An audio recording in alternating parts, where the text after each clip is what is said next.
Louvado, louvado, glorificado e adorado seja o nosso Deus fiel, nosso Pai amantíssimo, eterno, todo-poderoso, infinito, único, de seu Filho unigênito, Senhor Jesus Cristo de Nazaré, nosso Senhor e Salvador nosso, e vive e reina na unidade do Espírito Santo, na glória eterna de Deus Pai Todo-Poderoso, para toda a eternidade. Amém, amém, amém.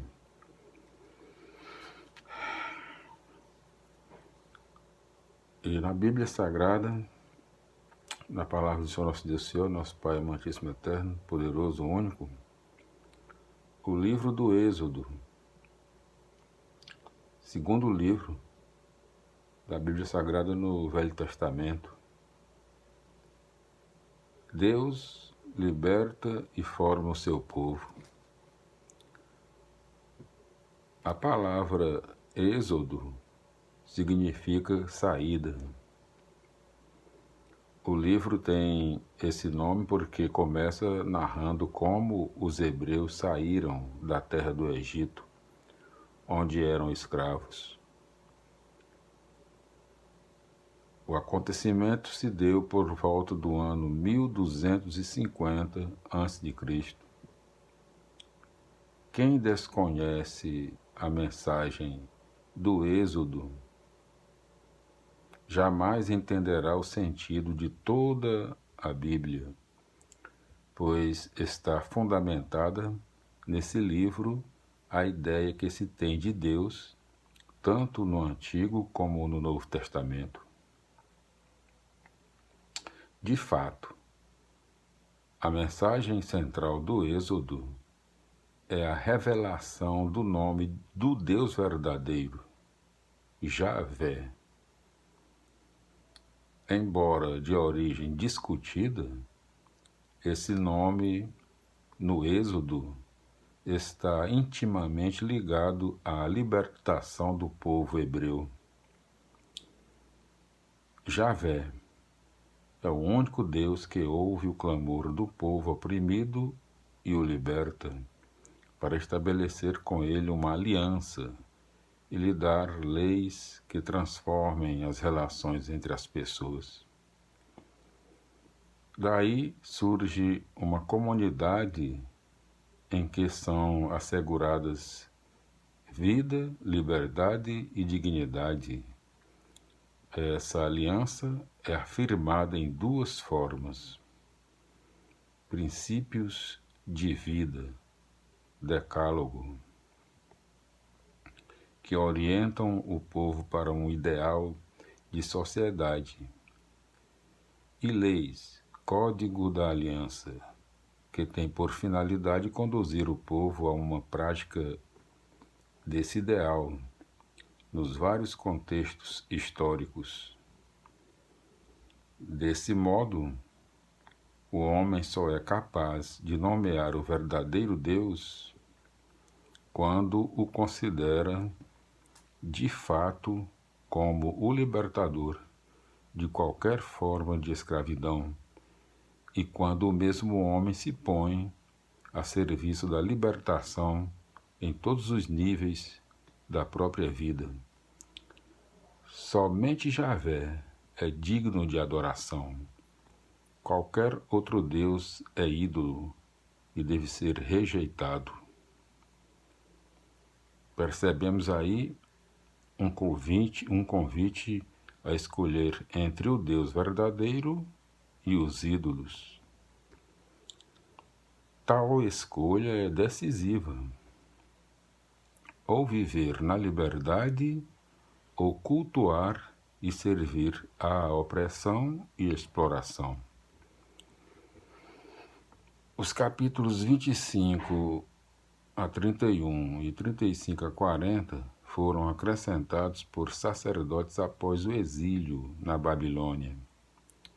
Eles procuravam, com isso, dar uma identidade religiosa ao povo, que não tinha identidade política nenhuma durante a dominação persa. A pergunta fundamental do Êxodo é: qual é o verdadeiro Deus?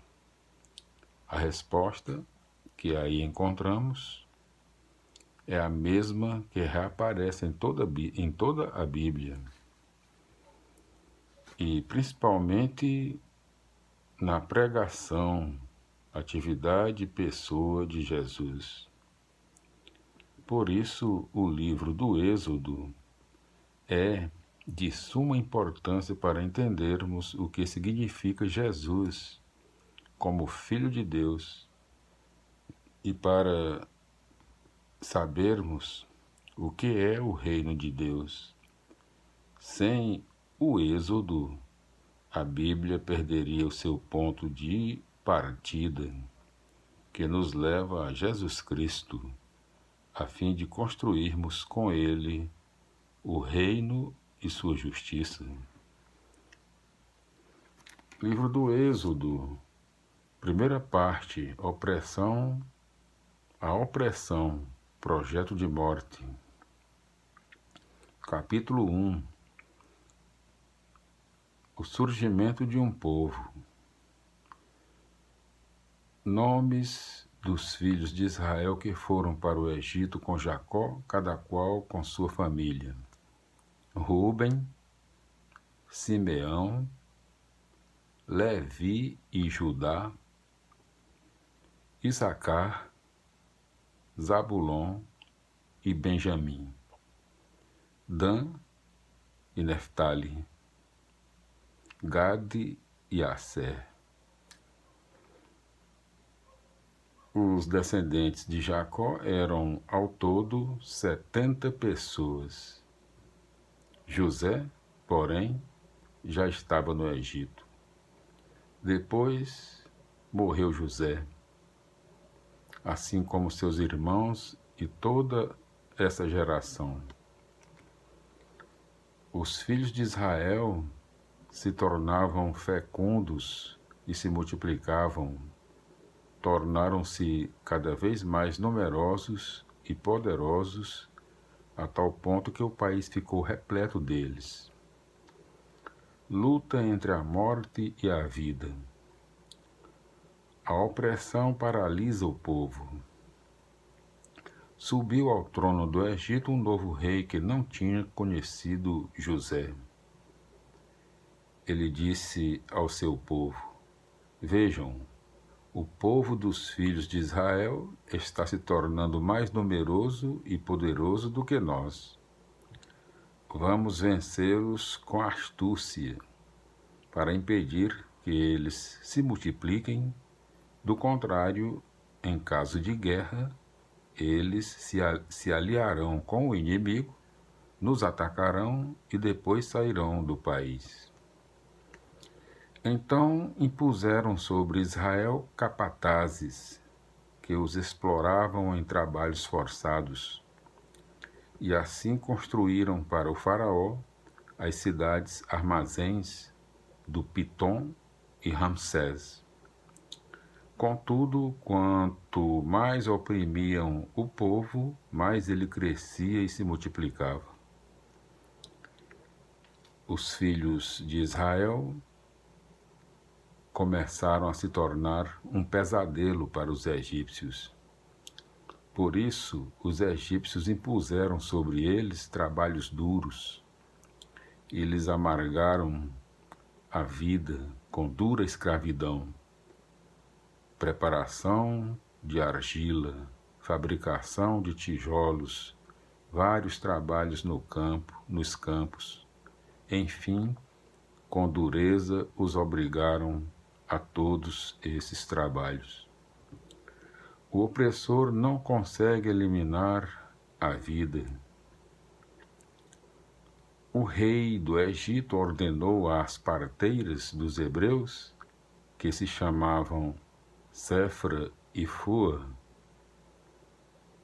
quando vocês ajudarem as hebreias a dar à luz, observem se é menino ou menina. Se for menino, matem. Se for menina, deixem viver. As parteiras, porém, temeram a Deus e não fizeram o que o rei do Egito lhes havia ordenado e deixaram os meninos viver. Então o rei do Egito chamou as parteiras e lhes disse: por que vocês fizeram isso, deixando os meninos viver? Elas responderam ao faraó: as mulheres hebreias não são como as egípcias, são cheias de vida e dão à luz antes que as parteiras cheguem. Por isso, Deus favoreceu as parteiras, e o povo se multiplicou e tornou-se muito poderoso. E como as parteiras temeram a Deus, ele deu a elas uma família numerosa. Então o faraó ordenou a todo o seu povo: joguem no rio Nilo todo menino que nascer, e se for menina, deixem viver. Livro do Êxodo.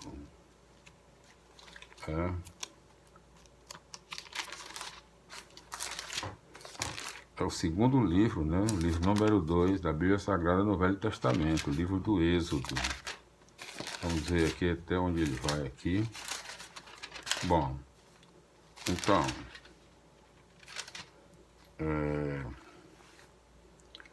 livro do Êxodo, capítulo 40, consagração do santuário. Javé falou a Moisés: no dia 1º do 1º mês, construa o santuário da tenda da reunião. Coloque nele a arca da aliança e feche com o véu. Coloque a mesa e nela os pães. Coloque o candelabro e acenda as lâmpadas. Coloque o altar de ouro diante da arca da aliança e instale o véu na entrada do santuário.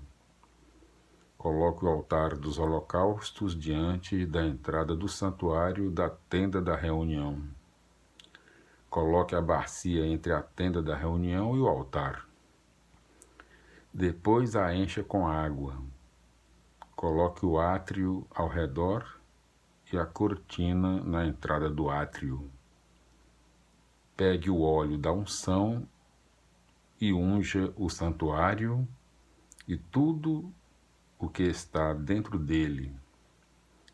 Consagre o santuário e todos os seus utensílios, e ele ficará consagrado. Unja o altar dos holocaustos com seus utensílios, e o altar ficará santíssimo. Unja a bacia e a sua base, consagrando-as. Depois faça com que Arão e seus filhos se aproximem da entrada da tenda da reunião. Lave-os com água e vista a Arão com as vestes sagradas. Unja-o e consagre-o, para que exerça o meu sacerdócio. Faça os filhos dele se aproximarem e vista-os com as túnicas. Unja-os como você ungiu o pai deles, para que exerçam o meu sacerdócio. A unção lhes conferirá o sacerdócio perpétuo em todas as suas gerações. Execução das ordens. Moisés fez tudo conforme Javé lhe tinha ordenado. No dia 1º do 1º mês, no segundo ano, construíram o santuário. Moisés construiu o santuário, colocou as bases, fixou as tábuas com as travessas e ergueu as colunas.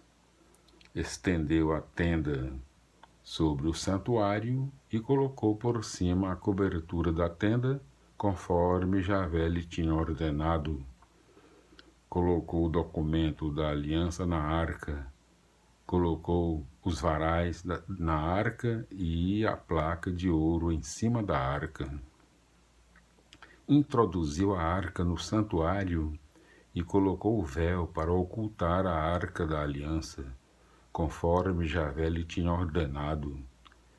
Colocou a mesa na tenda da reunião, na parte norte do santuário e do lado de fora do véu, e colocou sobre ela os pães oferecidos a Deus, conforme Javé lhe tinha ordenado.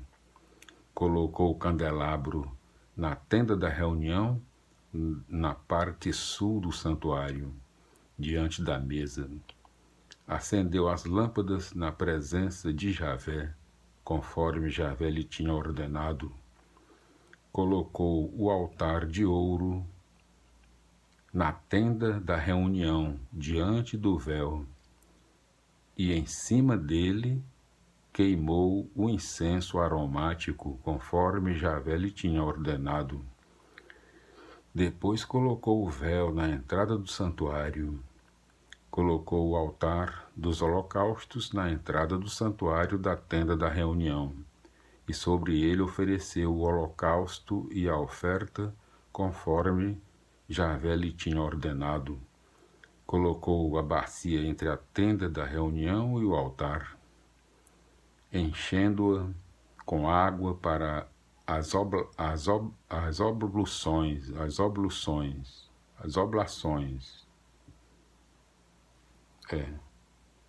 Tem um aqui, um U, né? É oblações ou obluções? Aí é que está, né? Colocou a bacia entre a tenda da reunião e o altar, enchendo-a com água para as obluções. Tem um U aqui, obluções. Se é oblações, né? É raro aqui, mas... Bom, Moisés, com Arão e os filhos deste, lavaram as mãos e os pés quando entravam na tenda da reunião ou quando se aproximavam do altar, conforme Javé tinha ordenado a Moisés.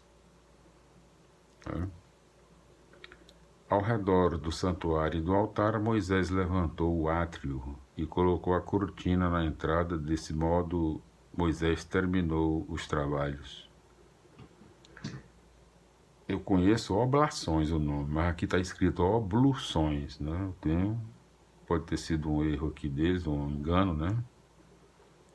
Colocou a bacia entre a tenda da reunião e o altar, enchendo-a com água para as obluções. Mas eu conheço oblações, me perdoem. Mas fica aqui, né? Aqui está escrito abluções, não é oblações, não, abluções, né? Para as abluções, o nome aqui, abluções. Vamos escrever, vamos falar como está aqui, né? Para ficar tudo direitinho. Se for algum engano, depois eles corrigem, né?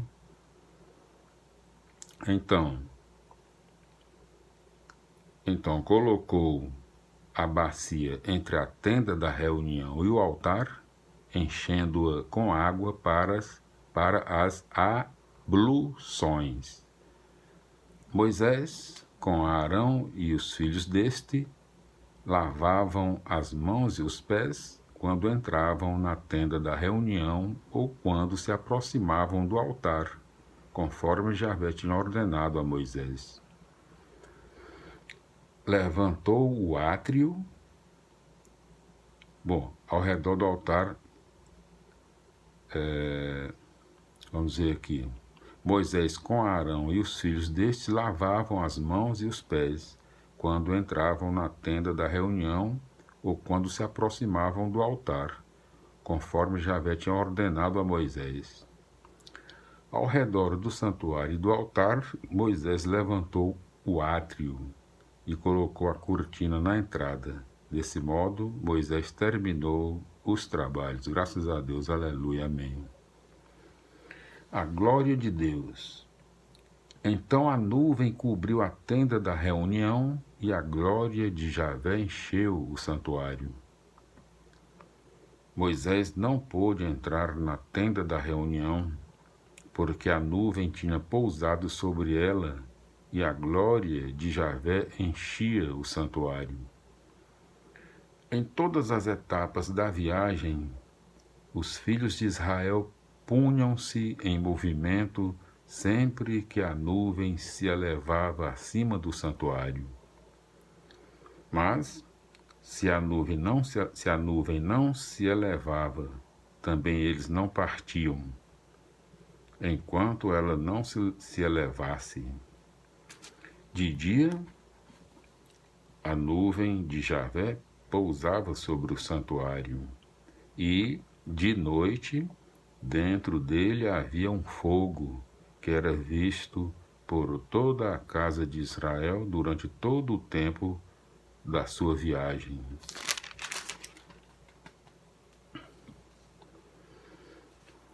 Louvado, glorificado e adorado seja o Senhor nosso Deus fiel, nosso Pai amantíssimo, eterno, todo-poderoso, infinito, único, e o seu Filho unigênito, o Senhor Jesus Cristo de Nazaré, nosso Senhor e Salvador nosso, que vive e reina na unidade do Espírito Santo, na glória eterna de Deus Pai Todo-Poderoso para toda a eternidade. Amém, amém, amém.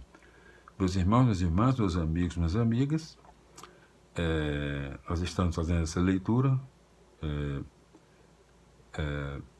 explicando, né, os livros da Bíblia Sagrada, e nós temos muito cuidado, né, para não cometermos nenhum erro. E eu sempre repito muito quando eu cometo um engano, uma coisa, para ficar bem claro, bem direitinho, fazendo de tudo para que até as vírgulas, né, estejam nos seus lugares. Então, nós temos que nos esforçar. Mas qualquer coisa, nós pedimos perdão, né? Mas nós estamos fazendo aqui o máximo, o melhor possível. Então, qual é aqui o que eu faço? Eu digo, né? Primeiro livro da Bíblia Sagrada, no Velho Testamento, livro do Gênesis, né? Explico lá, tem a explicação, a introdução. Aí eu leio o primeiro capítulo e o último capítulo. Quer dizer, mais para incentivar a leitura da Bíblia Sagrada, né? Porque é muito extenso o capítulo. Eu explico o livro e leio o primeiro capítulo e o último capítulo. Assim eu fiz com o primeiro livro, né? O livro do Gênesis. Aí agora eu fiz o livro do Êxodo e vou continuar fazendo assim. Espero que vocês me entendam e que eu faço esse trabalho. Se me perguntarem por que você faz isso, eu faço porque de coração eu gosto, né? E eu dedico esse tempo para justamente para incentivar a leitura da Bíblia Sagrada, né? Nós temos que falar da palavra do Senhor para todos, né? E cada um faça o que for possível fazer, porque a Bíblia Sagrada está ali, a palavra do Senhor nosso Deus e todos os ensinamentos para que cada um de nós, né, cada um possa conquistar a sua salvação eterna, que é individual. Aí nós também nós devemos conquistar nossa salvação individual, mas também não podemos ficar de braços cruzados, devemos nos unir, todos os cristãos, todos os seres humanos, partir da nossa família, né? Depois nossos amigos e todos, enfim, todos os nossos irmãos, seres humanos, e cada um dando força, né? Um ao outro, para que possamos conseguir, porque o Senhor nosso Deus não é desejo do Senhor nosso Deus, de jeito nenhum, que nenhum ser humano, é o desejo do Senhor nosso Deus que todo ser humano se salve. Nosso Senhor nosso Deus não deseja que nenhum ser humano se perca, né, seja condenado. E ele faz tudo o que é possível, porque ele é um Pai maravilhoso. Se nós aqui na Terra somos Pai, né, nós fazemos tudo pelos nossos filhos, pela nossa família, imagine o Senhor nosso Deus, que é maravilhoso, é um Pai eterno, infinito, todo-poderoso, único. A gente pede alguma coisa para Deus e Ele dá tanto que a gente nem imagina, dá muito mais do que nós pedimos, né? Mas se por acaso pedir e não vier, Ele é o mesmo Deus, não tem, só Deus é quem sabe. Ele faz tudo o que é de bom para nós, se não deu é porque não é bom para nós. Bom, então, meus irmãos, a paz do Senhor, glória a Deus, aleluia, felicidades, amém. Até os nossos próximos encontros, se Deus quiser.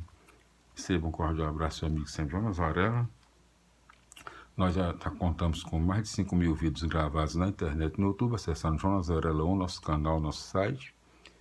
E provavelmente já ultrapassamos 700 mil visualizações e já também 1.200 inscritos no nosso canal. Provavelmente já ultrapassamos esse número, né? Portanto, nos nossos próximos vídeos, se Deus quiser, voltaremos com a mesma leitura desse mesmo sistema, né? No terceiro livro da Bíblia Sagrada, no Velho Testamento, da palavra do Senhor nosso Deus, Senhor, nosso Pai amantíssimo, eterno, poderoso, único, infinito.